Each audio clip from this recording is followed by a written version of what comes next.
The rain fell like bullets on West Madison Street, each drop exploding against the cracked pavement of downtown Chicago. It was 2:47 in the morning, and the city had gone quiet, that eerie, unsettling quiet that only comes when even the drunks have gone home, and the early risers haven't yet emerged from their beds. Emily Parker pulled her worn jacket tighter around her shoulders as she stepped off the last bus of the night. November in Chicago wasn't kind to anyone, but it was especially cruel to those who worked the graveyard shift at Rosie's Diner.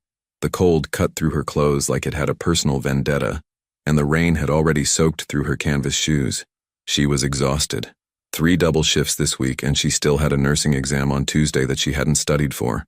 Her eyes burned from lack of sleep, and her feet ached from standing on them for 12 hours straight the day before. But the rent was due, and student loans didn't care about exhaustion. Emily turned the corner toward the diner, fishing the keys from her pocket. That's when she saw him. A man stood directly in front of Rosie's entrance, perfectly still despite the downpour. He wasn't huddled against the cold or seeking shelter under the diner's small awning. He just stood there, like he'd forgotten how to move. Emily's first instinct was to turn around, get back on the bus, call her manager and say she was sick. Chicago had taught her to trust her gut, and her gut was screaming that something was very wrong with this picture. But then she saw what he was holding, a baby blanket, pale blue with tiny white stars embroidered along the edges. He clutched it against his chest with both hands, his knuckles white from the grip. The blanket was getting soaked, and he didn't seem to notice or care. Emily stopped about 15 feet away, her keys still clutched in her hand. The man's back was to her, but she could see he was wearing an expensive suit, the kind that probably cost more than her monthly rent. It was completely ruined by the rain, the fabric hanging heavy and dark against his frame. "Sir?" Emily called out, her voice barely carrying over the sound of the rain. "Are you okay?" The man didn't turn, didn't acknowledge her at all. He just kept staring at the diner's front door like it held the answers to questions he couldn't bring himself to ask. Emily took a cautious step closer. "Sir, the diner doesn't open for another hour. If you need help, I can—" "My baby died." The words cut through the rain like a knife. They were quiet, barely more than a whisper, but Emily heard them with perfect clarity. The man's voice cracked on the word died, and Emily felt something twist painfully in her chest. I'm so sorry," Emily said, genuinely meaning it. She'd seen grief before. She knew its face, its voice, the way it could hollow a person out from the inside. "Sir, you shouldn't be standing out here in the rain. Do you have someone I can call? Family? A friend?" The man finally turned around, and Emily's breath caught in her throat. He was younger than she'd expected, mid-30s maybe, with dark hair plastered to his forehead and a face that would have been handsome if it weren't completely destroyed by grief. His eyes were red and swollen, tears mixing with the rain that ran down his face. But it wasn't the crying that made Emily's stomach drop. It was the emptiness behind his eyes, the look of someone who'd been fundamentally broken and didn't know how to exist in a world that had shattered around them. "My body still waits," the man said, his voice trembling. I keep reaching for him. In the middle of the night, I wake up and I reach for the crib, and his hands tightened on the blanket. But he's not there. He's never going to be there again." Emily felt tears prick at her own eyes. She'd learned in her nursing classes about parental grief, about the phantom sensations that haunted people who'd lost children, the way a mother's arms would ache for weeks after her baby was gone, the way parents would wake up at feeding times, their bodies trained to a rhythm that no longer existed. But reading about it in a textbook was nothing compared to seeing it in front of her. "What was his name?" Emily asked softly, taking another step closer. The man's face crumpled. "Lucas, his name was Lucas. He was 6 months old. 6 months and 12 days. His voice dropped to barely a whisper. "I found him this morning, just not breathing. They said it was SIDS, sudden infant death syndrome. They said there was nothing I could have done differently, but—" His words cut off abruptly, and a sob tore from his throat. The sound was raw and painful, like something being ripped out of him against his will. Emily made a decision that she would later recognize as either the bravest or most foolish thing she'd ever done. She closed the distance between them and gently touched his arm. "Come inside," she said. "Please. You're soaking wet and freezing. Let me make you some coffee. You don't have to talk if you don't want to, just don't stand out here alone." The man looked at her like he was seeing her for the first time. His red, swollen eyes searched her face, and Emily had the unsettling feeling that he was memorizing every detail, that he was looking for something. Kindness, maybe, or just the simple acknowledgement that he was still a human being who deserved basic compassion. "You don't know who I am," he said. It wasn't a question. "No," Emily admitted. "Should I?" A bitter laugh escaped him. "Most people in this city do. Most people would run." Emily felt a chill that had nothing to do with the rain, but she looked at this broken man clutching his dead baby's blanket, and all she could see was someone who needed help, someone who was drowning and desperately needed someone to throw him a lifeline. "I'm not most people," Emily said, "and right now you're just a father who lost his son. That's all that matters." The man stared at her for a long moment and then, slowly, carefully, like he didn't quite trust his own legs, he nodded. Emily unlocked the diner door and held it open. The man walked through, moving like every step required conscious thought. Emily followed, locking the door behind them and flipping on the lights. Rosie's diner was exactly what it sounded like. A small, old-fashioned restaurant with red vinyl booths, a long counter with rotating stools, and a black and white checkered floor that had seen better decades. The walls were covered with vintage photographs of Chicago, and an ancient jukebox sat in the corner, long since broken and kept purely for decoration. It was shabby and outdated, and had seen 1,000 sad stories play out in its booths over the years. But it was warm and dry, and right now that was enough. "Sit anywhere you want," Emily said, heading behind the counter to start the coffee machine. "I'm Emily, by the way. Emily Parker." The man slowly walked to a booth in the back corner, the one that gave him a clear view of both the front door and the kitchen entrance, Emily noticed. He sat down but didn't let go of the blanket. He spread it carefully across the table in front of him, smoothing out the wrinkles with gentle hands. "Alexander," he said quietly, "but people call me Alex." Emily prepared the coffee, her hands moving through the familiar routine on autopilot while her mind raced.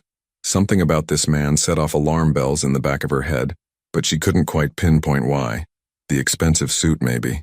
The way he'd positioned himself in the booth. The cryptic comment about people running if they knew who he was.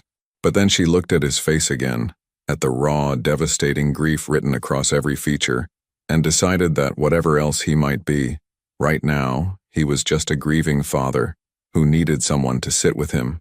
She brought 2 cups of coffee to the booth and slid into the seat across from him. "It's terrible coffee," she warned, "but it's hot." Alex wrapped his hands around the cup, but didn't drink. He just stared at the blanket spread out on the table between them. "Tell me about him," Emily said gently. "About Lucas." Alex was quiet for so long that Emily thought he wasn't going to answer. But then he started talking, his voice low and rough. "He had his mother's eyes," Alex said. "Dark brown, almost black. Maria, my wife, she died giving birth to him. Complications. The doctors tried everything, but..." He swallowed hard. "So it was just me and Lucas. Just us against the world." Emily's heart ached. "I'm so sorry. For both of them." "Lucas was perfect," Alex continued, seeming to need to say it out loud. "He smiled early at 5 weeks. The pediatrician said that was unusual, but Lucas did it. He'd smile every time I picked him up. He knew my voice. He'd stop crying the moment I held him." Tears were running down Alex's face again, but he didn't seem to notice or care. "I did everything right," he said, and there was a desperate edge to his voice now. "I read all the books. I followed all the rules. Back to sleep, firm mattress, no blankets in the crib. I was so careful, so why?" His voice broke. "Why did he die anyway?" Emily reached across the table and gently placed her hand over his. "SIDS doesn't have a reason. That's what makes it so cruel. You did everything right, Alex, everything. This wasn't your fault." "Then whose fault was it?" Alex demanded, his voice rising. "Someone has to be responsible.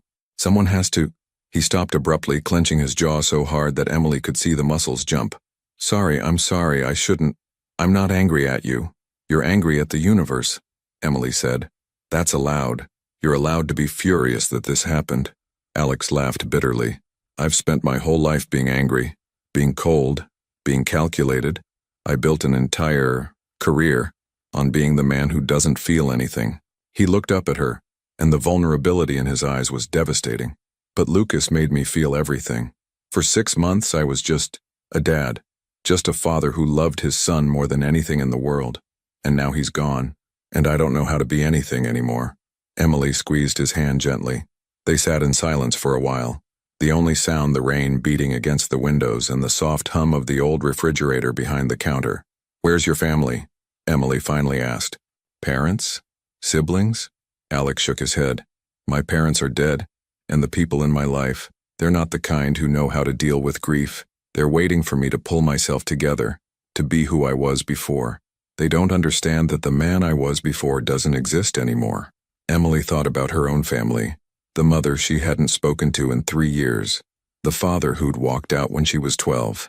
She thought about her little brother Danny, who'd been killed in a gang shooting when he was 16. She knew what it was like to lose someone and have no one to share that grief with. "I lost my brother 8 years ago," Emily said quietly. "He was just a kid, wrong place, wrong time. And everyone kept telling me that time would make it better, that the pain would fade. But that's not really how it works, is it?" Alex looked at her with something approaching recognition. "No," he agreed. "It doesn't fade. You just learn to carry it differently." "Yeah," Emily said. "Exactly that."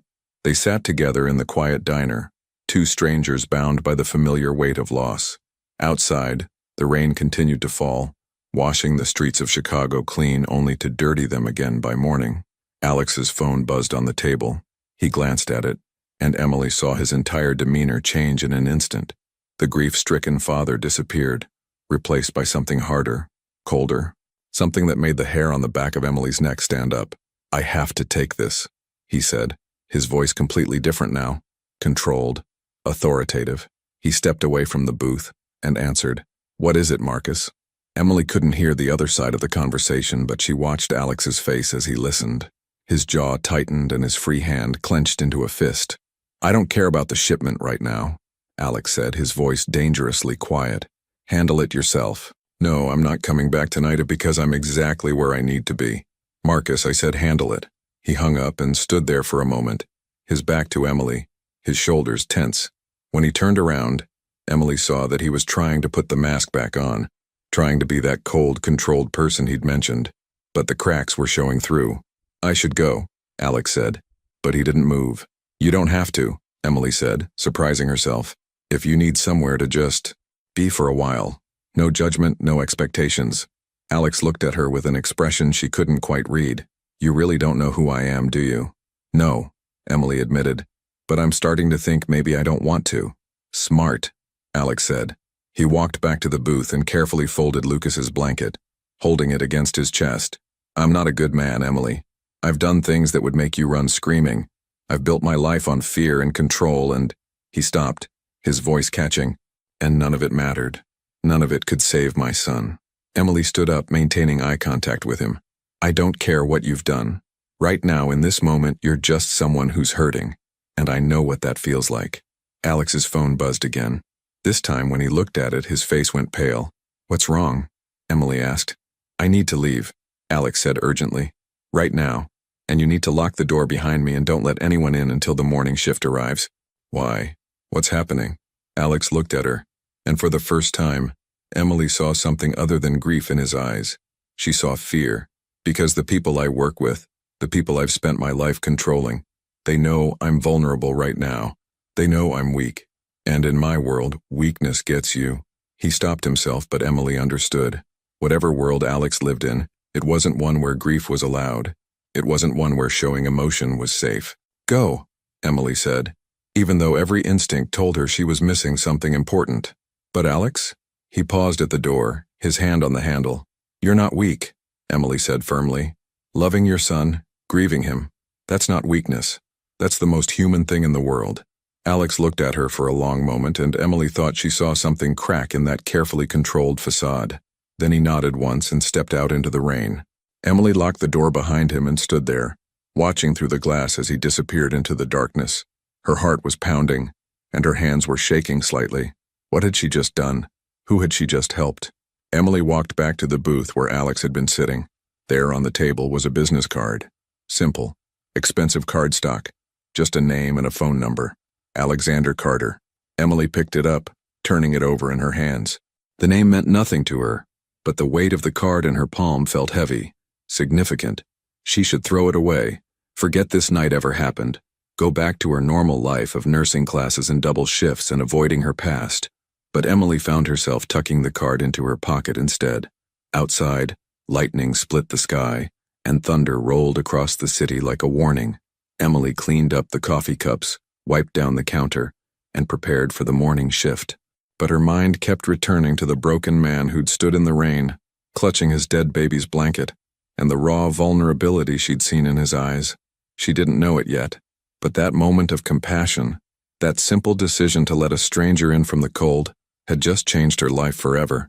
At 6:47 a.m. when the morning manager arrived, Emily was still there, leaning against the counter, staring at nothing. "You okay, Em?" her manager asked, noticing her expression. "You look like you've seen a ghost." Emily thought about Alex's red eyes and broken voice, about the way he'd held that blanket like it was the only thing keeping him tethered to the world. "Yeah," she lied, "just a long night." But as she walked out into the gray November morning, Emily couldn't shake the feeling that her life had just tilted on its axis, that she'd stood at a crossroads without even knowing it, and the path she'd chosen was going to lead her somewhere she never could have imagined. She pulled her jacket tighter and headed for the bus stop, unaware that 3 blocks away, in a black SUV with tinted windows, someone was taking her photograph. The game had begun, and Emily Parker didn't even know she was playing. Emily's alarm went off at 2:00 p.m., dragging her from a restless sleep filled with fragmented dreams of rain and blue blankets and dark, grief-stricken eyes. She sat up in her tiny studio apartment in Pilsen, disoriented and exhausted despite having slept for nearly 7 hours. The November afternoon light filtered weakly through her single window, casting long shadows across the worn hardwood floor. Her phone showed 3 missed calls from an unknown number and a text from her manager. "Police came by asking about last night. Call me." Emily's stomach dropped. She stared at the message, her mind racing through possibilities. Had something happened to Alex? Had he done something? Was she in trouble for letting him into the diner? Before she could spiral further, her phone rang. The unknown number again. Emily hesitated, then answered. "Hello? Miss Parker?" The voice was male, professional, with a slight Chicago accent. "My name is Marcus Stone. I work for Alexander Carter. We met briefly last night. Or rather, you helped my employer during a difficult time." Emily's grip tightened on her phone. "How did you get my number?" "That's not important right now," Marcus said, and Emily could hear traffic in the background. "What's important is that you're in danger, and you need to listen very carefully to what I'm about to tell you." "Danger? What are you talking about?" "Mr. Carter's business associates became aware of his location last night. They also became aware of you. Your interaction with him has been noted, and there are people who might see you as either a liability or leverage." Emily's mouth went dry. "I don't understand. I just gave him coffee. I was trying to help someone who was grieving." "I know that, and Mr. Carter knows that," Marcus said, his tone gentler. "But the people we're dealing with don't think that way. They think strategically. They think about weaknesses and opportunities. So what are you saying? That I'm in danger because I was kind to someone?" "Yes," Marcus said bluntly. "I'm sorry, Miss Parker. I truly am. But you need to be careful. Don't go anywhere alone. Vary your routes. If you see anyone following you, call this number immediately." Emily laughed, but it came out sharp and bitter. "This is insane. I'm a waitress and a nursing student. I don't have anything to do with whatever business you people are in." "You do now," Marcus said quietly. "The moment you opened that door." The line went dead. Emily sat frozen on her bed, her heart pounding. This couldn't be real. Things like this didn't happen to people like her. She worked double shifts, studied for exams, worried about rent and student loans and whether she'd remembered to buy milk. She didn't get involved with mysterious men who had business associates and people who thought about leverage. Her phone buzzed with a text from the same unknown number. "Mr. Carter would like to speak with you. He wants to apologize and explain. Tonight, 8 p.m., address attached. You don't have to come, but he hopes you will." An address in Lake Forest appeared below the message. Emily quickly searched it on her phone and felt her stomach drop even further. Lake Forest was one of the wealthiest suburbs of Chicago. The address Marcus had sent was for a private estate. What had she gotten herself into? Emily spent the rest of the afternoon in a daze. She tried to study for her nursing exam, but the words swam on the page. She tried to call her manager back, but the call went to voicemail. She tried to convince herself that this was all some kind of mistake, some bizarre misunderstanding that would resolve itself, but she couldn't shake the memory of Alex's face when he'd looked at his phone last night, the fear she'd seen there. the urgency in his voice when he'd told her to lock the door. At 6:30 p.m., Emily made a decision that she knew was either incredibly brave or incredibly stupid. She got dressed, pulled on her warmest jacket, and headed for the train that would take her north to Lake Forest. The journey took over an hour. Emily watched the city change through the train windows, the dense urban neighborhoods giving way to suburbs, the buildings getting smaller and more spread out, the streets getting cleaner and quieter. By the time she got off at the Lake Forest station, she felt like she'd traveled to a different world entirely. The address Marcus had sent was a 20-minute walk from the station. Emily passed massive houses set back from the road, their windows glowing warmly in the winter darkness. Cars that cost more than her annual tuition were parked in driveways. Everything was clean, manicured, perfect. When she reached the address, Emily stopped and stared.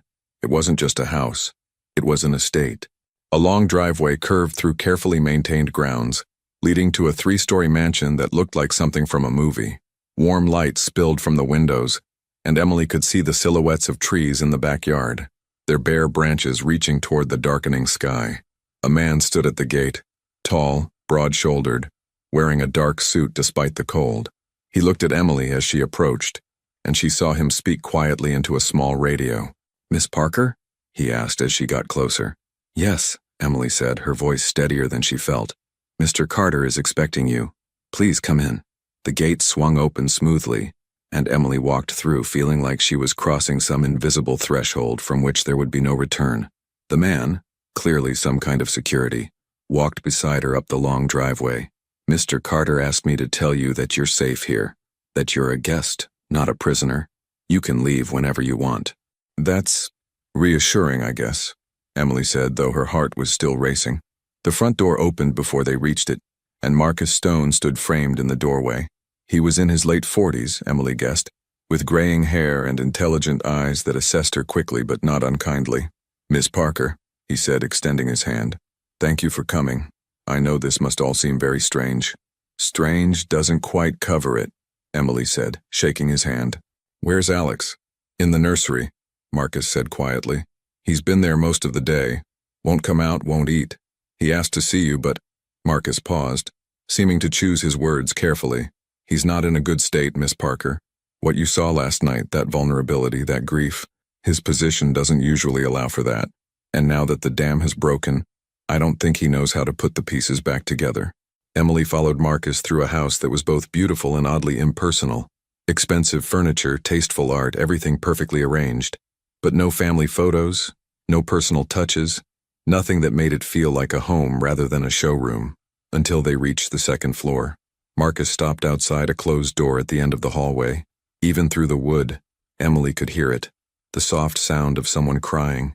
Not loud, not dramatic, just quiet, broken sobs that seemed to go on and on. "He's been like that since he got home this morning," Marcus said. 4 hours now." Emily's heart twisted. "Has he slept at all? Since Lucas died?" "No," Marcus said. 48 hours now. Maybe more. He won't take anything to help him sleep. Says he can't." Emily looked at the closed door, then back at Marcus. "Why did you really bring me here?" Marcus met her eyes steadily. "Because in 20 years of working for Alexander Carter, I have never seen him cry. Not when his parents died. Not when his wife died.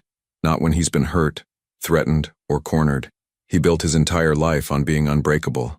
But last night, he broke, and the only person he wants to see is the waitress who showed him kindness when he needed it most." "I'm not qualified to help him," Emily protested. "I'm not a therapist or a—" "He doesn't need a therapist right now," Marcus interrupted gently. "He needs someone who sees him as a grieving father, not as Alexander Carter. You did that last night. No one else in his life knows how to do that." Emily took a deep breath and knocked on the door. The crying stopped immediately. For a moment, there was only silence. "Alex?" Emily called softly. "It's Emily, from the diner. Can I come in?" More silence. Then quietly, "The door's unlocked." Emily pushed it open and stepped inside. The nursery was beautiful and heartbreaking. Pale blue walls with hand-painted clouds. A white crib with a mobile of stars and moons hanging above it. Shelves filled with books and stuffed animals. A rocking chair in the corner with a soft blanket draped over it.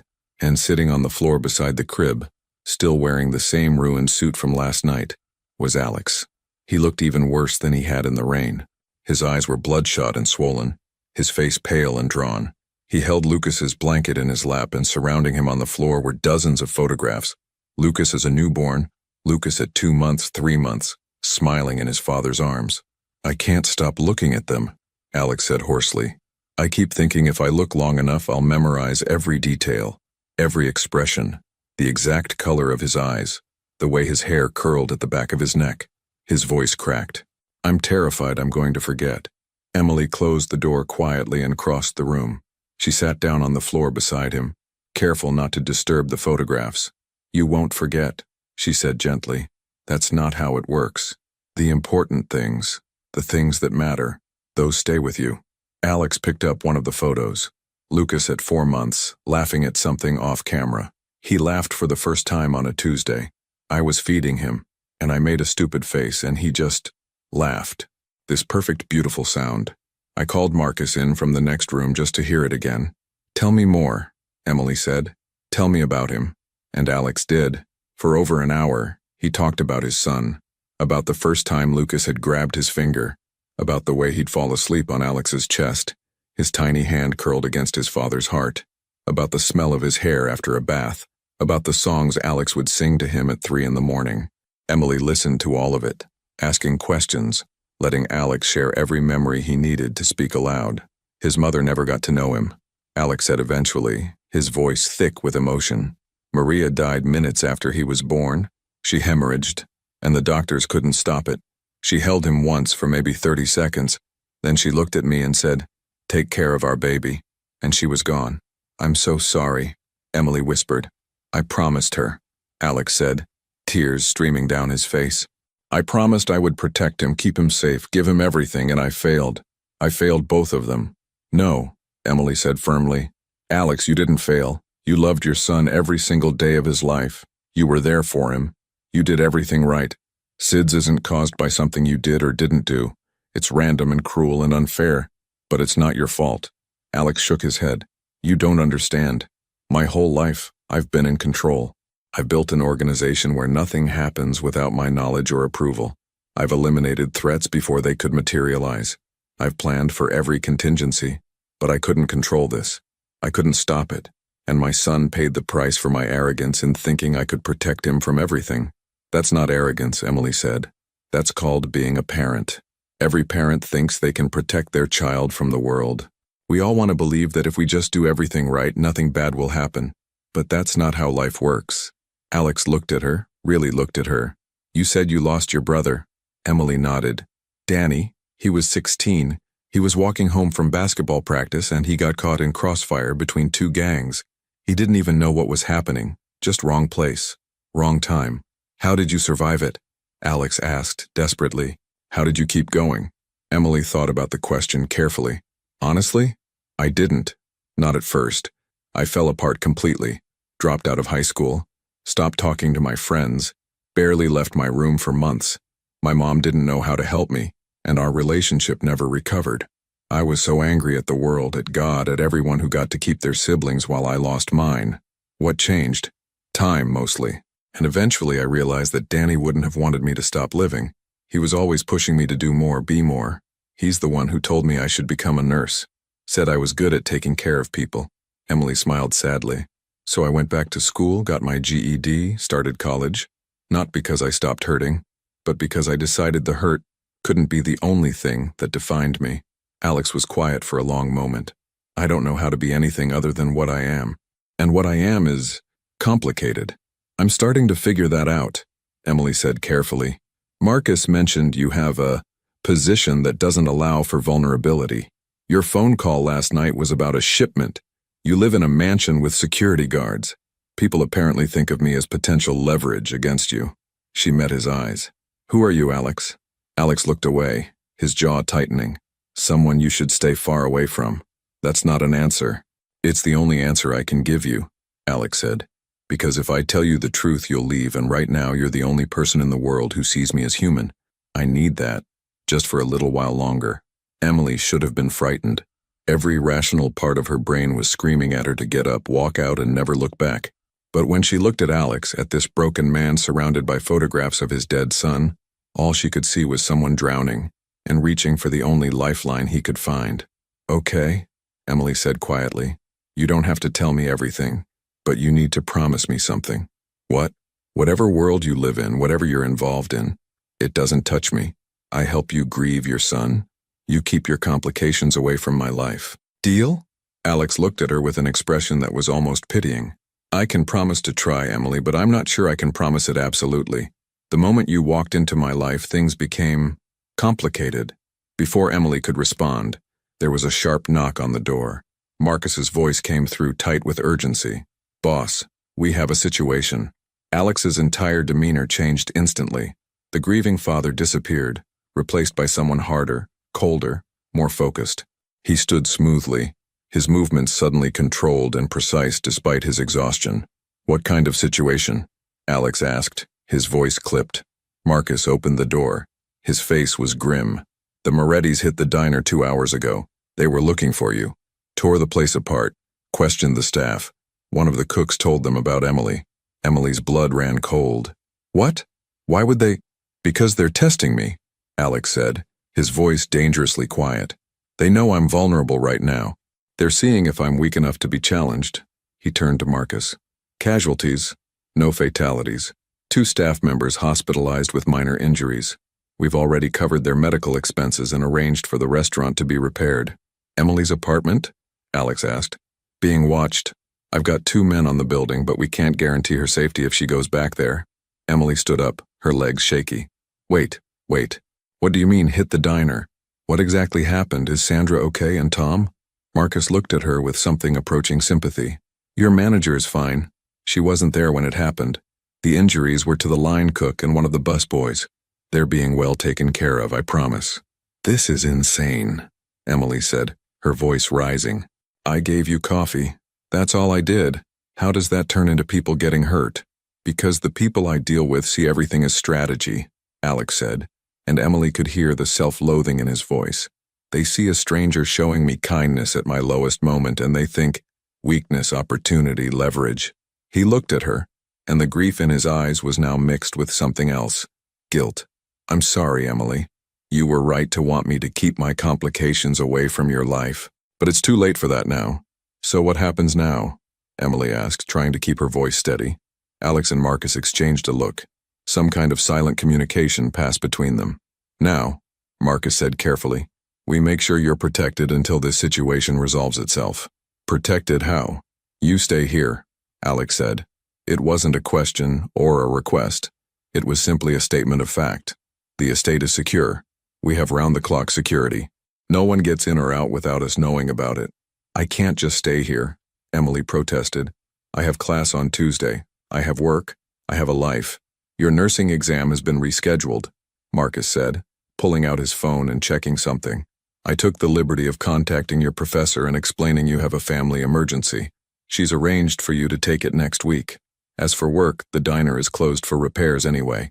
Emily stared at him. You contacted my professor? How did you even know about my exam? Marcus had the grace to look slightly uncomfortable. We did a background check, Miss Parker. Standard procedure when someone enters Mr. Carter's life. A background check, Emily repeated slowly. You investigated me. We had to know if you were a threat, Marcus said simply. You weren't standing in the rain by coincidence. We had to be sure you hadn't been placed there deliberately. Emily turned to Alex. Did you know about this? Yes, Alex admitted. I authorized it this morning. Before I asked you to come here, I needed to know you were who you seemed to be. And what did you find out? That I'm a broke nursing student with student loans and a dead-end waitressing job? That I came from the South Side and my brother was killed in a gang shooting? That my mother and I don't speak because she blamed me for not keeping Danny away from trouble? Emily's voice was getting louder now, anger cutting through her fear. Did your background check tell you that I've worked 2 jobs while going to school full-time for 3 years? That I volunteer at Cook County Hospital on my days off because I want to actually help people, not just study about it? Yes, Alex said quietly. It told me all of that. It told me you're exactly who you seemed to be last night. Someone good, trying to make a difference in a world that hasn't been particularly kind to you. Emily felt tears of frustration burning in her eyes. Then you should also know that I don't belong here. I don't belong in your world, whatever that world is. I should leave right now, go back to my apartment and pretend none of this ever happened. You can't, Marcus said gently. Miss Parker, I understand this is frightening and invasive and not at all what you signed up for. But the simple truth is that leaving right now would put you in danger. The Morettis know who you are. They know where you live. And they won't hesitate to use you to get to Mr. Carter. So I'm a prisoner, Emily said bitterly. You're a guest, Alex corrected, but his voice lacked conviction. A guest who we're trying to keep safe, Emily laughed, but there was no humor in it. This is unbelievable. 12 hours ago, my biggest problem was whether I'd have enough money to pay rent this month. Now I'm apparently caught up in some kind of organized crime situation with people who think I'm leverage. She turned toward the door, needing to move, needing to think. But Marcus stepped slightly to the side, blocking her path without overtly preventing her from leaving. Let me go, Emily said quietly. I can't do that, Miss Parker, Marcus said, and he actually sounded regretful. Not until we're certain it's safe. Emily turned back to Alex, anger flashing in her eyes. Tell him to let me go. Right now. Alex looked at her for a long moment, and Emily saw conflict warring on his face. Finally he spoke. Let her go, Marcus. Boss, that's not. Let her go, Alex repeated, his voice harder. If Emily wants to leave, she leaves. We're not kidnappers. Marcus stepped aside reluctantly. Emily walked to the door, her hand on the handle, but something made her stop. Maybe it was the memory of Alex standing in the rain, broken and alone. Maybe it was the photographs scattered on the floor, evidence of a love that had been real and deep and true. Maybe it was simply the recognition that running wouldn't actually solve anything. She turned back to look at Alex. Tell me the truth. All of it. Who you are. What you do. Why people are trying to use me against you. If you want me to trust you, if you want me to stay here even for one night, then you owe me honesty. Alex closed his eyes briefly, and when he opened them, Emily saw resignation there. My name is Alexander Carter. I run an organization that controls most of the import and distribution operations on the north side of Chicago. We deal in legitimate businesses, shipping, logistics, real estate. But we also deal in things that aren't exactly legal. We're what most people would call organized crime, though we prefer to think of ourselves as businessmen operating in gray areas. Emily's breath caught. You're in the Mafia. That's the simplified version, yes, Alex said. The Morettis run the south side. For the past decade, we've had an uneasy truce, but truces only hold as long as both sides see benefit in maintaining them. My grief over Lucas has made me appear weak. In this world, weakness is an invitation. And me? Emily asked, her voice barely above a whisper. Where do I fit into this? You don't, Alex said firmly. You shouldn't. You're an innocent person who showed kindness to someone who desperately needed it. But the Morettis don't think like that. They see you as someone I sought out during my most vulnerable moment. They think you matter to me, and whether that's true or not, they'll use that perception. Does it? Emily asked. Matter to you, I mean. Am I just convenient emotional support? Or do I actually mean something? Alex met her eyes steadily. I've known you for less than 24 hours, Emily.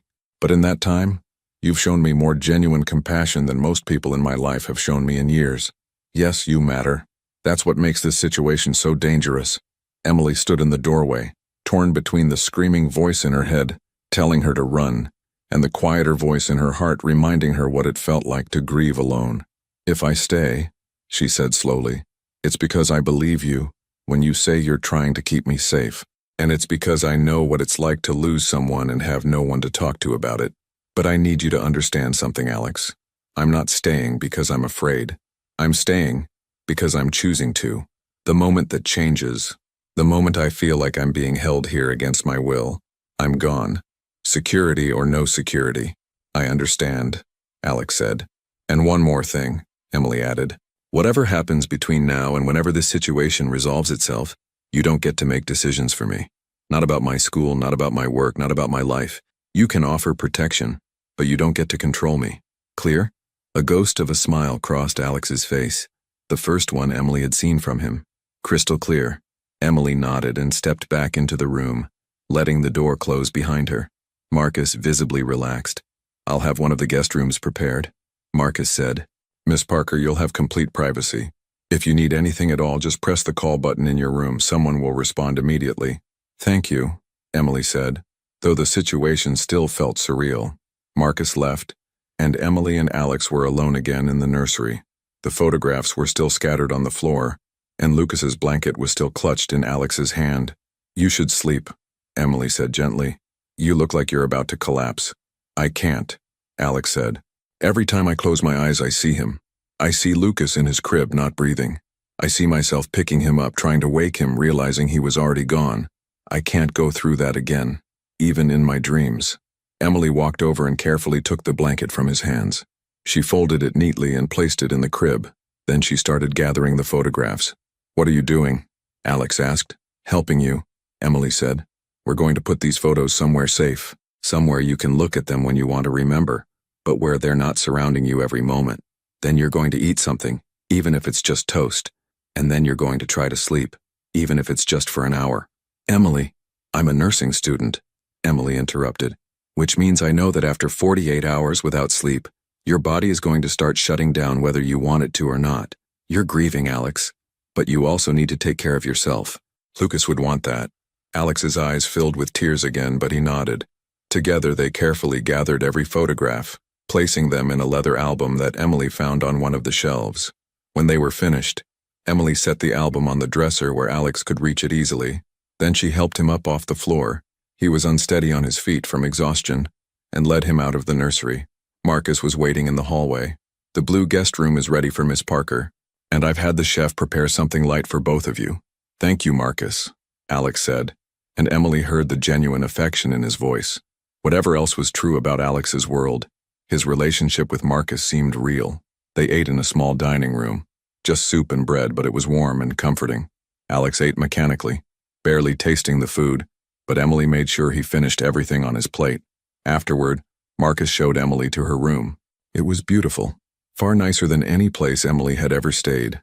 A large bed with soft white linens, a private bathroom, a sitting area with a couch and a television. French doors opened onto a small balcony overlooking the grounds. There are clothes in the closet that should fit you, Marcus said. We keep guest wardrobes on hand. If there's anything else you need, please don't hesitate to ask. Marcus, Emily said as he turned to leave. How long have you worked for Alex? 20 years, Marcus said. Since he was 14 years old. And in all that time, you've never seen him cry? Marcus shook his head. Never. Mr. Carter learned very young that emotions are weaknesses in our world. His father taught him to bury everything, to never show pain or fear or doubt. He's been doing it for so long, I don't think he knows how to do anything else. Until Lucas came along. What happened to his parents? Emily asked. They were killed when Alex was 22, Marcus said carefully. He took over the organization then, built it into what it is today. But he did it by becoming exactly what his father had trained him to be. Someone who feels nothing, shows nothing, wants nothing except power and control. But Lucas changed that, Emily said.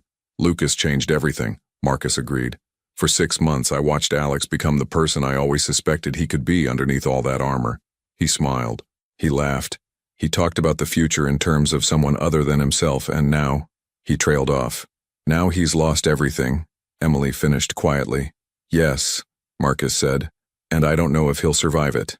Not physically, though the lack of sleep is concerning, but emotionally. I'm afraid he'll bury this grief so deep that it destroys him from the inside. Or worse, that he'll decide, since love only brings pain, he'll never allow himself to feel anything again. Is that why you brought me here? Emily asked. Because you think I can somehow prevent that? I brought you here because you're the only person who's made him feel human in the last 2 days. Marcus said honestly. I don't know if that's enough, but it's something. And right now something is more than we had before. After Marcus left, Emily took a long shower, washing away the stress and fear and confusion of the day.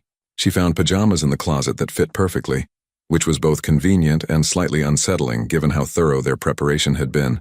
She should have been terrified. She should have been planning her escape, figuring out how to get back to her normal life. Instead, Emily found herself thinking about Alex sitting on the nursery floor, surrounded by photographs of his son, looking more lost than any person she'd ever seen. Around midnight, Emily heard it, the sound of someone crying coming from somewhere down the hall. She knew she should stay in her room, mind her own business, let Alex have his privacy. But Emily had never been particularly good at minding her own business when someone was hurting. She put on a robe and stepped into the hallway. The crying was coming from Alex's bedroom. The door was slightly ajar, and warm light spilled into the hallway. Emily knocked softly. Alex, are you okay? The crying stopped abruptly. Go back to bed, Emily. Not until I know you're all right. A long pause. Then, I'm not all right. I don't think I'm ever going to be all right again. Emily pushed the door open. Alex was sitting on the edge of his bed, fully dressed, Lucas's blanket in his lap. Tears streamed down his face, and he made no effort to hide them. I tried to sleep, he said, his voice breaking, but I keep having the same nightmare. I keep finding him over and over again. I keep feeling that moment when I realized he wasn't breathing. I can't make it stop. Emily crossed the room and sat beside him on the bed. After Danny died, I had nightmares for months. I'd dream that I could save him, that I could warn him not to walk home that way. But I'd always wake up right before I could reach him. It was torture. How did you make them stop? They didn't stop exactly, but they got less frequent. And eventually, I started having different dreams. Good memories of Danny. Times when we laughed together, or when he'd help me with homework, or when we'd sneak ice cream after our mom went to bed. Emily looked at Alex. The nightmares are part of grief, but so are the good memories. Right now, the pain is too fresh for anything else, but it won't always be this way. Alex leaned forward, his elbows on his knees, his head in his hands. I don't know how to do this, Emily. I've spent my entire adult life being strong, being in control, never showing weakness, and now I can't stop falling apart. Every time I think I have it together, something triggers me. A baby crying on TV, or seeing Lucas's room, or just remembering the weight of him in my arms, and I break all over again. Then break, Emily said simply. Stop trying to hold it together. Stop trying to be strong. Just let yourself grieve. I can't afford to break, Alex said desperately. People are depending on me. The organization needs leadership. If I show weakness now, the organization can wait, Emily interrupted. Your grief can't. Alex, you just lost your son. You're allowed to fall apart. You're allowed to not be okay. Alex turned to look at her, and in his eyes Emily saw a war being fought. Between the man he'd trained himself to be and the father who'd just lost everything. Stay with me, he said quietly. Just for tonight. I don't want to be alone. Emily knew this was crossing a line. Knew that staying in his room, sitting on his bed, being this close to someone who lived in a world she didn't understand, it was dangerous in ways that had nothing to do with the Morettis or organized crime. But she also knew what it felt like to grieve alone in the dark, with no one to remind you that you were still human, still worthy of compassion. Okay, she said. I'll stay. They sat together on the bed, not touching, just existing in the same space. Alex held Lucas's blanket, and Emily told him stories about Danny, funny stories, happy memories, moments that reminded them both that the people they'd lost had been more than their deaths. Gradually, as the night wore on, Alex's tears slowed. His breathing became steadier, and eventually, sometime around 3 a.m, he fell asleep sitting up, his head drooping forward. Emily carefully helped him lie down, removed his shoes, and covered him with a throw blanket from the chair. She should have gone back to her own room then, but she was exhausted too, and the chair looked comfortable enough. She curled up in it, pulling another blanket over herself, and watched Alex sleep. Even in rest, his face looked troubled, his brow furrowed as if his nightmares were still chasing him. Emily made a decision then, in that quiet, pre-dawn darkness. She didn't know what the coming days would bring, didn't know how this situation with the Morettis would resolve, or what it meant to be caught up in Alex's complicated world. But she knew that right now, this broken man needed someone to see him as human, and for reasons she couldn't fully explain, Emily needed to be that person. Not because she was falling for him, she barely knew him, not because she wanted his money or protection or anything else his world could offer, but because 8 years ago, when she'd been drowning in grief over Danny, someone had shown her unexpected kindness. A teacher who'd stayed after school to listen, a neighbor who'd brought food when Emily's mother forgot to cook. Small acts of compassion that had reminded Emily she wasn't alone. Now she could be that person for someone else. As dawn began to break over Lake Forest, painting the sky in shades of pink and gold, Emily finally fell asleep in the chair beside Alex's bed. Neither of them noticed the security camera in the corner of the room, or the fact that Marcus was watching from his office downstairs, making notes about everything he'd observed, and neither of them knew that 3 miles away, in a restaurant in downtown Chicago, Sophia Moretti was looking at photographs of Emily Parker and smiling. The game was far from over. In fact, it was just beginning. Emily woke to sunlight streaming through unfamiliar windows and the sound of her phone vibrating insistently on a nearby table. For a disorienting moment, she couldn't remember where she was, Then it all came rushing back. The estate, Alex's grief, falling asleep in the chair beside his bed. She sat up quickly, her neck stiff from the awkward position, and looked toward the bed. Alex was awake, sitting on the edge of the mattress, staring at his phone with an expression Emily couldn't quite read. He'd changed clothes at some point, now wearing dark slacks and a crisp white shirt, and his hair was damp from a recent shower. "How long have you been awake?" Emily asked, her voice rough with sleep. "About an hour," Alex said without looking up. "I didn't want to wake you. You looked peaceful." Emily checked her own phone. 7 missed calls from her roommate Jessica, and a string of increasingly worried text messages. The last one, sent 20 minutes ago, simply read, "If you don't call me in the next hour, I'm filing a missing persons report." "I need to call my roommate," Emily said. "She's freaking out." "Tell her you're safe," Alex said. "Tell her you're helping a friend through a family emergency. Don't mention where you are or who you're with." Emily wanted to argue. She hated lying to Jessica, but she understood the necessity. She stepped out into the hallway to make the call. "Emily Parker, where the hell have you been?" Jessica's voice was sharp with worry and anger. "You didn't come home last night, you're not answering your phone, and when I went by the diner it was completely shut down with construction tape everywhere." "I'm okay, Jess," Emily said quickly. "I'm sorry I didn't call. Something came up. A friend of mine is going through a really difficult time and they needed help." "What friend?" "You don't have friends. You have me, your textbooks, and that cranky line cook at the diner who always burns the toast." Emily couldn't help but smile.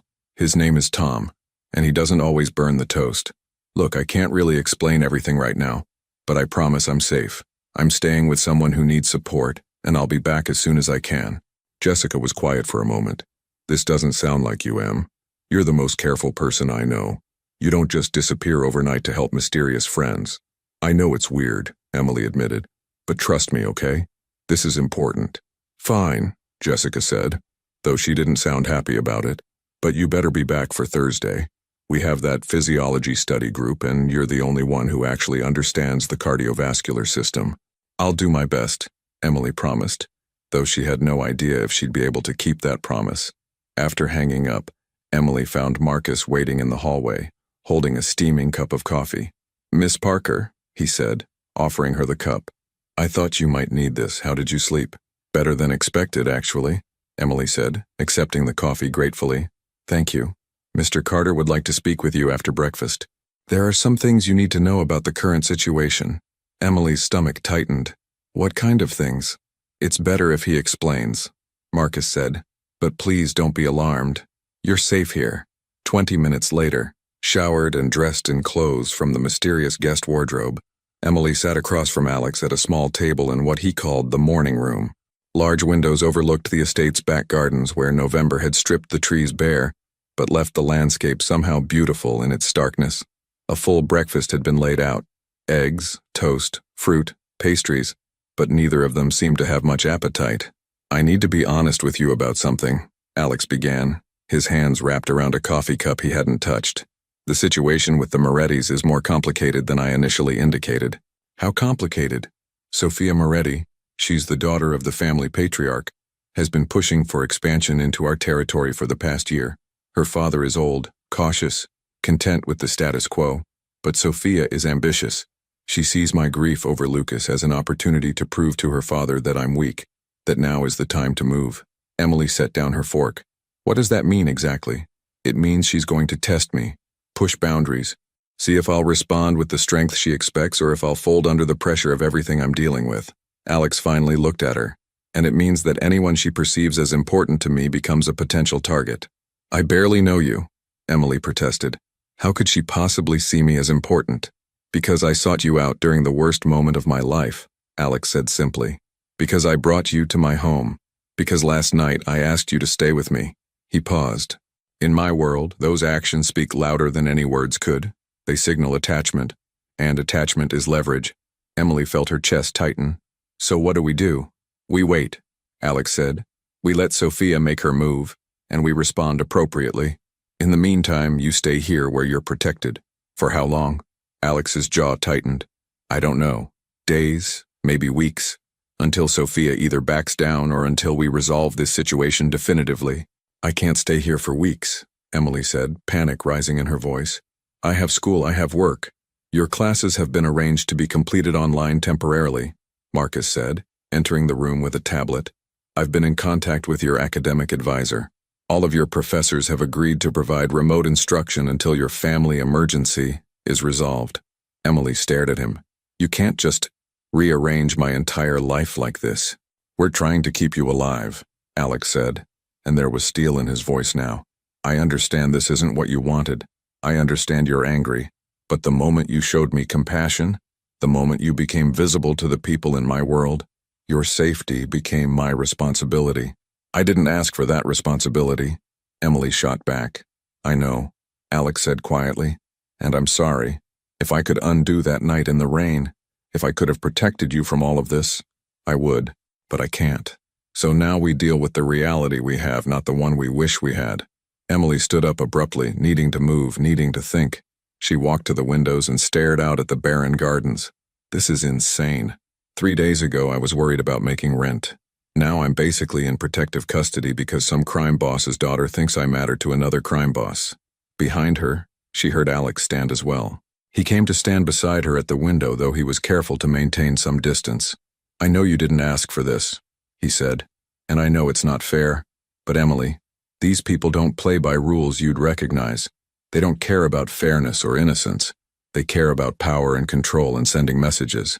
What kind of messages? Emily asked, though part of her didn't want to know.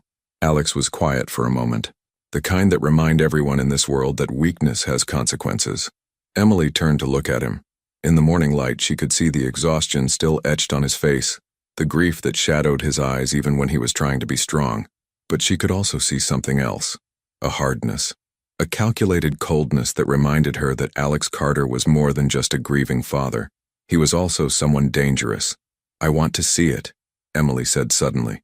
See what? The nursery. I want to help you pack it up. Alex's expression shuddered immediately. No, Alex. I said no, he repeated, his voice firm. I'm not ready for that. You're never going to be ready, Emily said gently. But it needs to be done. You can't keep torturing yourself by sitting in that room surrounded by everything you've lost. You don't understand, Alex said, and his voice cracked slightly. That room is all I have left of him. His clothes still smell like him. His toys are exactly where he left them.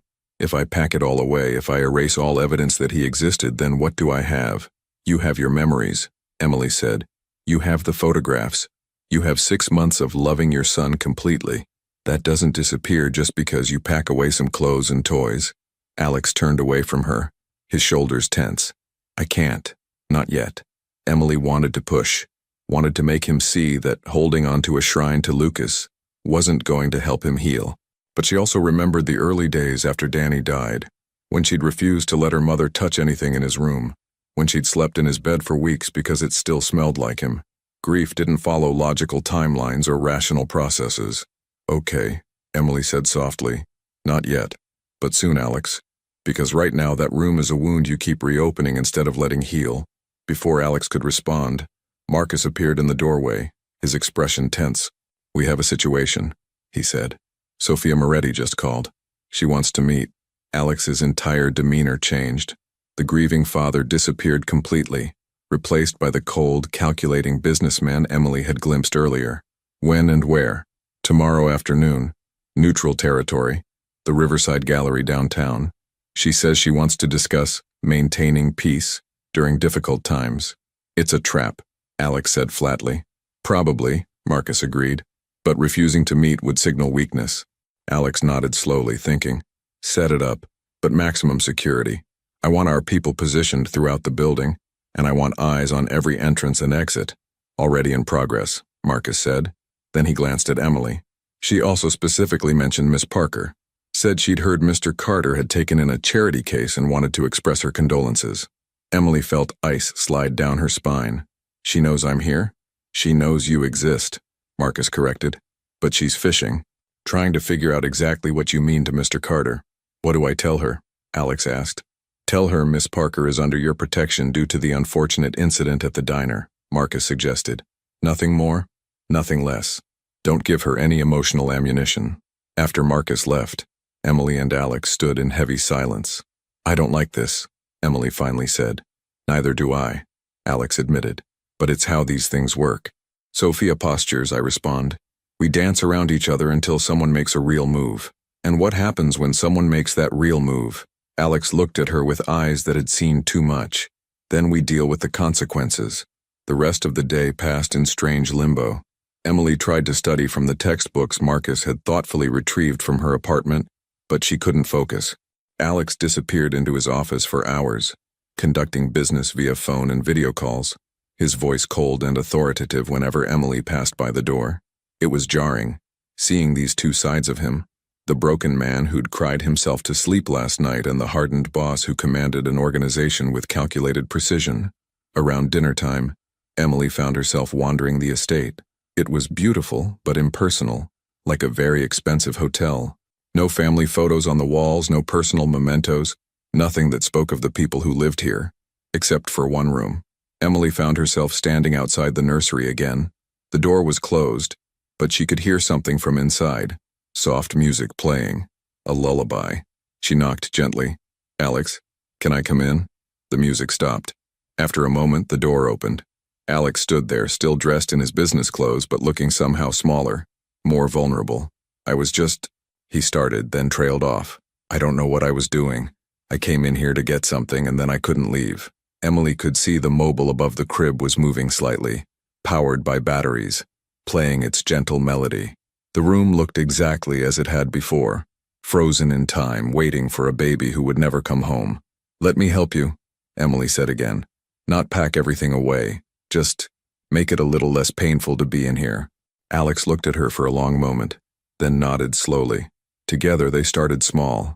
Emily found a beautiful wooden memory box in one of the closets, and they carefully placed some of Lucas's most special items inside: his hospital bracelet, his first outfit, a small stuffed bear he'd loved. Alex handled each item with reverence, telling Emily stories about them. The bear had been a gift from Maria's mother, who died before Lucas was born. The hospital bracelet had been too big for Lucas's tiny wrist, so Alex had saved it, thinking they'd laugh about it when Lucas was older. He was going to be tall, Alex said, holding up a tiny outfit. The pediatrician said he was in the 95th percentile for height. I used to joke that he'd outgrow me by the time he was 15. He sounds like he was perfect, Emily said softly. He was, Alex said, and tears slid down his face again. He really was. They worked until darkness fell outside, not packing everything away, but organizing, sorting, making the room feel less like a shrine and more like a memory. When they finished, the nursery still looked like a baby's room, but it felt less frozen, less like a monument to grief. Thank you, Alex said as they stood in the doorway looking at their work. I couldn't have done this alone. You're not alone, Emily said, and realized she meant it. That night, Emily lay in her guest room bed staring at the ceiling and wondering how her life had gotten so complicated so quickly. Tomorrow, Alex would meet with Sophia Moretti. Tomorrow, whatever game these people were playing would escalate. And somehow, Emily Parker, nursing student, waitress, nobody special, had become a piece on that board. She thought about leaving. The security wasn't meant to keep her prisoner. She could probably walk out if she really wanted to. But then what? Go back to her apartment and wait for Sophia's people to use her as leverage? Put Jessica in danger by association? No. As much as she hated it, staying here was the safest option, at least for now. Around midnight, Emily heard footsteps in the hallway outside her room, a soft knock on her door. Emily? Alex's voice, quiet and hesitant. Are you awake? She got up and opened the door. Alex stood there in pajama pants and a t-shirt, looking young and lost. I can't sleep, he said. Every time I close my eyes, I see Lucas, but also Maria. I see her holding him for those 30 seconds before she died. I see the promise I made to her, and I feel like I'm drowning in everything I couldn't protect them from. Emily stepped back and held the door open. Come in. They sat together on her bed, backs against the headboard, not touching, but drawing comfort from each other's presence. Tell me about Maria, Emily said. How did you meet? And Alex did. He told Emily about meeting Maria at a charity gala 7 years ago, how she'd been unlike anyone in his world, genuinely kind, unbothered by his reputation, more interested in his thoughts than his power. He told her about their wedding, small and private, about how Maria had wanted children more than anything. She knew the risks, Alex said quietly. The doctors warned her that pregnancy would be dangerous with her heart condition, but she wanted to be a mother so badly. She said some things were worth the risk. She sounds incredible, Emily said. She was, Alex agreed. She made me want to be better than I was. And Lucas was going to be my chance to actually do that, to raise someone who wasn't like me, someone good. You are good, Emily said. You're just buried under a lot of armor. Alex laughed bitterly. I'm really not, Emily. I've done things that would horrify you, made decisions that prioritized power over people, hurt people who got in my way. And yet you cried yourself to sleep holding your baby's blanket, Emily countered. You loved your son with everything you had. That's not nothing, Alex. That's not the action of someone who's completely lost their humanity. They talked until dawn, sharing stories, finding unexpected common ground. When light finally crept through the windows, Alex was asleep beside her, his breathing deep and steady. Emily watched him sleep, this complicated man who was equal parts dangerous and broken, and wondered what the meeting with Sophia Moretti would bring.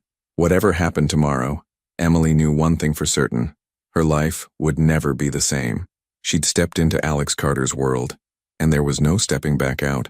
The Riverside Gallery stood like a monument of glass and steel against the gray Chicago sky. Emily watched from the SUV as Alex prepared to go inside, his face an unreadable mask. You stay in the car, he said firmly. Marcus and 2 security personnel will be with you at all times. Be careful, Emily said, surprising herself with how much she meant it. Alex looked at her for a long moment, then nodded and stepped out into the cold afternoon air. Inside the gallery, Sophia Moretti waited among modern art sculptures and stark white walls. She was younger than Emily had imagined, perhaps 30, with sharp features and calculating eyes. Alexander, she said, her voice smooth, thank you for meeting me. I was sorry to hear about your loss. Let's skip the pleasantries, Alex said coldly. What do you want, Sophia? Peace, she said simply. Your grief has created instability. I want to ensure that instability doesn't affect our business arrangements. My personal life doesn't affect business. Sophia smiled. Doesn't it? You've been absent for days. You've taken in a stranger. People are talking, Alexander. They're wondering if you're still fit to lead.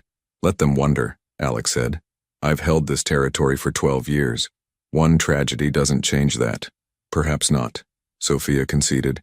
But it does make one think about the future, about what happens when leaders become distracted. The threat was veiled but clear. Alex felt rage building inside him, the same rage that had kept him functional before Lucas, the cold fury that made people fear him.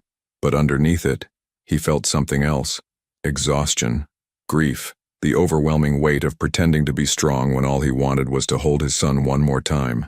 This meeting is over, Alex said, turning to leave. One more thing, Sophia called after him. Your waitress, Emily, is it? Such a kind gesture, taking her in. I hope she knows what she's gotten herself into. Alex froze. Every instinct screamed at him to respond, to protect, to threaten, but he forced himself to keep walking, knowing that any reaction would only confirm Emily's importance. Back in the SUV, Emily saw Alex's face and knew immediately that something had shifted. What happened? She asked. We're leaving, Alex said to Marcus. Now, back to the estate. The drive back was silent and tense. When they arrived, Alex disappeared into his office without a word. Emily found herself alone in the vast house, uncertainty gnawing at her. Hours later, Marcus found her in the library. Miss Parker, there's something you should know, he said carefully. Mr. Carter has made arrangements for you to return to your normal life, effective tomorrow. Emily's heart sank. He's sending me away? He's setting you free, Marcus corrected. The situation with the Morettis requires his full attention. He believes keeping you here puts you in more danger than letting you go. That's ridiculous, Emily said. Sophia already knows about me. Leaving doesn't make me safer. That's what I told him, Marcus said. But he's convinced that distance is the best protection he can offer you now. Emily found Alex in the nursery again, sitting in the rocking chair with Lucas's blanket. You're sending me away, she said from the doorway. I'm protecting you, Alex replied without looking at her. By pushing me away? By going back to being alone with all of this? Emily gestured to the room. That's not protection, Alex. That's you shutting down again. It's what's necessary. Emily crossed the room and knelt in front of him, forcing him to meet her eyes. What did Sophia say to you? Alex's jaw tightened. She threatened you. Subtly, carefully, but the message was clear. As long as you're connected to me, you're a target. So we let her win? We let her dictate our choices through fear? There is no we, Emily, Alex said, but his voice lacked conviction. You've been caught up in my world for less than a week. You don't owe me anything. Maybe not, Emily agreed, but I'm choosing to stay anyway. Not because I'm afraid, not because you're forcing me, but because I know what it's like to grieve alone, and I won't let you do that. Alex closed his eyes, and when he opened them, they were wet with tears. I can't lose anyone else, Emily, I can't. And if something happened to you because of me, nothing's going to happen to me, Emily said firmly. We're going to be smart, we're going to be careful, and we're going to get through this. Together. For a long moment, Alex just looked at her. Then, slowly, he nodded. Over the following weeks, a strange routine developed. Emily continued her nursing classes online, studying in the estate's library, while Alex conducted business. They ate meals together, talking about everything except the danger lurking outside their protective bubble. At night, when Alex couldn't sleep, Emily would sit with him, sometimes in the nursery, sometimes in his room, sometimes just walking the grounds despite the cold. They talked about Lucas, about Maria, about Danny. They shared grief like some people share coffee, regularly, necessarily, finding comfort in the familiar ritual. Sophia made no direct moves, but her presence was constant, a shadow on the periphery, waiting for the right moment to strike. 3 months later, on a cold February morning, everything changed. Emily woke feeling strange, dizzy, nauseous, her body somehow different. She'd been so consumed with Alex's grief and the Moretti situation that she'd barely noticed her own symptoms, until she couldn't ignore them anymore. The pregnancy test she took, one she'd hidden in her bathroom for months from before any of this began, showed 2 clear lines. Emily sat on the bathroom floor, staring at the test, her mind reeling. She'd suspected before, back in November, but fear and denial had kept her from confirming it. Now there was no denying it. She was pregnant, 4 months, maybe more, and she had no idea how to tell Alex. That evening, she found him in the nursery again. But this time, instead of drowning in grief, he was carefully organizing Lucas's belongings into the memory box they'd started months ago. I think I'm ready, he said when he saw her, to start letting go. Not of Lucas, never of Lucas, but of this frozen moment, this shrine to pain. That's good, Emily said softly. That's really good, Alex. He looked at her more closely. Are you okay? You look pale. Emily took a deep breath. There's something I need to tell you. She told him everything.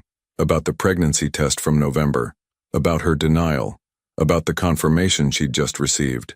She watched his face as she spoke, trying to read his reaction. Alex stood frozen, the memory box forgotten in his hands. When he finally spoke, his voice was barely a whisper. You're pregnant? Yes, Emily confirmed. About 4 months along. I know this complicates everything, and I understand if... She didn't get to finish. Alex crossed the room and pulled her into his arms, holding her tightly. A baby, he breathed. There's going to be a baby. Emily felt him trembling against her and realized he was crying, but not from grief this time, from something else, something that looked almost like hope. I'm here, Alex whispered, just like he'd whispered to Lucas so many times. I'm here, and I'm not going anywhere. Emily held him back, feeling the weight of their shared journey, from that rainy night at the diner to this moment, standing in a nursery that had held so much pain, but might now hold possibility again. Outside, winter was beginning to loosen its grip on Chicago. Spring would come as it always did, and with it maybe a chance for healing, for both of them. Emily Parker stood in the remodeled nursery, now painted a soft yellow instead of blue, and watched as Alex carefully assembled a new crib. The room still held Lucas's memory box on a special shelf, but it had been transformed into a space for new life, rather than a shrine to loss. Sophia Moretti had eventually backed down, recognizing that Alex's grief had made him not weaker but more dangerous. A man with nothing left to lose was unpredictable. Emily had completed her nursing degree and now worked part-time at a pediatric clinic Marcus had helped her secure. And Alex had learned that monsters could bleed, break, and somehow find their way back to humanity. When their daughter was born in August, they named her Hope Maria Carter, because sometimes, even in the darkest grief, life finds a way forward, and sometimes, the body that waited for one lost love learns to hold another.